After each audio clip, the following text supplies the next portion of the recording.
All right, let's jump right in.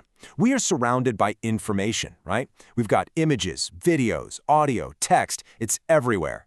But how do we get AI to actually understand all of it, not as just separate little files, but as one connected, coherent whole? That's the real challenge we're going to tackle. How to build the systems that let AI truly see and hear our world. And yeah, this is really the central question, isn't it? I mean, it's one thing to teach an AI to read a bunch of text. That's a solved problem. But it's a whole other ballgame to ask it to understand a meeting, where there's a video, a slide deck being presented, and a conversation happening all at the same time. That's it, exactly. For so long, all these different types of data have been stuck in their own little boxes. An AI could analyze text, sure, or it could analyze an image, but it had no way of understanding the connection between the words on a slide and what someone was actually saying about it. It just couldn't connect the dots. So let's just call it what it is. We can call it the multimodal data mess. And that right there, that's the core problem we have to solve.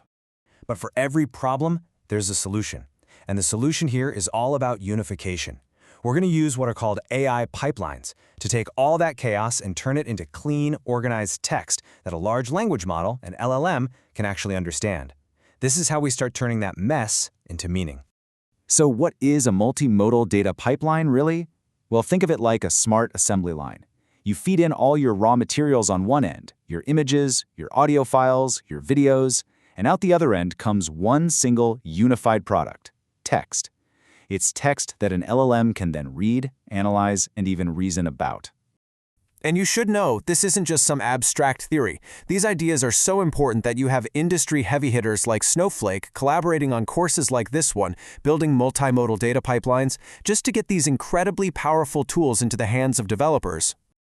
Okay, so how does this magic trick actually work? Let's pull back the curtain a little and get into the nitty-gritty of the tech that translates all these sights and sounds into simple text. First up, images. Let's say you have a slide from a presentation. How does an AI read what's on it? It uses something called optical character recognition, or OCR. Basically, it just scans the image, finds any letters or words, and pulls them out as plain text. Simple as that. All right, so what about audio? For any spoken words, whether it's in a podcast or the audio track of a video, we use automatic speech recognition, or ASR. This is the tech that just listens to what's being said and transcribes it into a written script. Super powerful, and you've probably seen it in action a million times. But video is more than just sound, right? It's also about what you can see. And this is where things get really cool. We can use something called a vision language model to literally watch the video and write out descriptions of what's happening on screen, even adding timestamps. So it's not just transcribing what's said, it's describing what's seen. Okay, so that's the how. We get the tech. But what's the why? What's the big payoff here? Let's talk about the kind of incredibly smart applications you can build once you have these pipelines in place.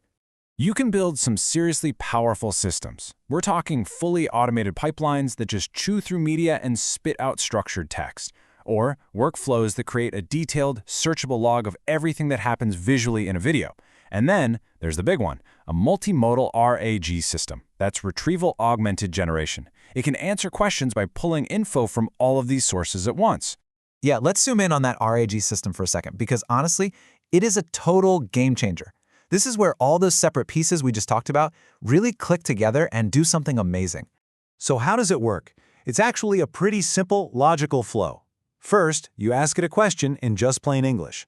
Then, the system goes to work. It searches everything: the text from the slides, the transcript of what was said, the descriptions of what was seen on video. Then, the LLM takes all that relevant info and crafts a single, coherent answer.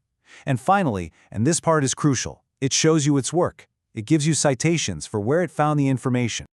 And you can immediately see the power here. I mean, imagine you missed a project update meeting.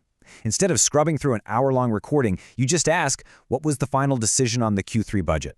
And boom, the system finds the exact moment in the conversation, checks it against the final budget slide, and gives you a direct answer, sourced and cited. That's a productivity superpower. So what's the secret sauce that actually makes all of this possible? There's one fundamental breakthrough that powers this whole thing, and it gives AI a true cross-modal search superpower.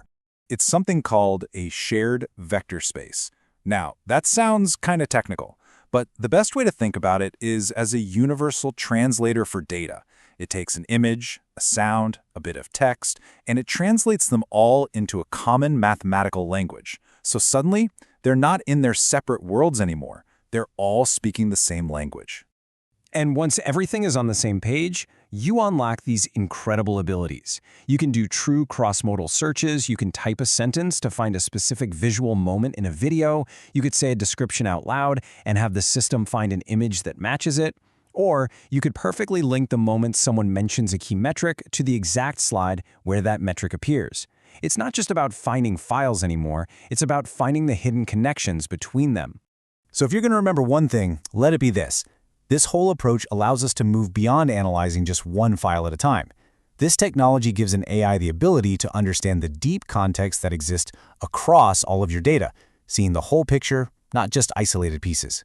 Which, of course, leaves us with one last big question. A question for you, really.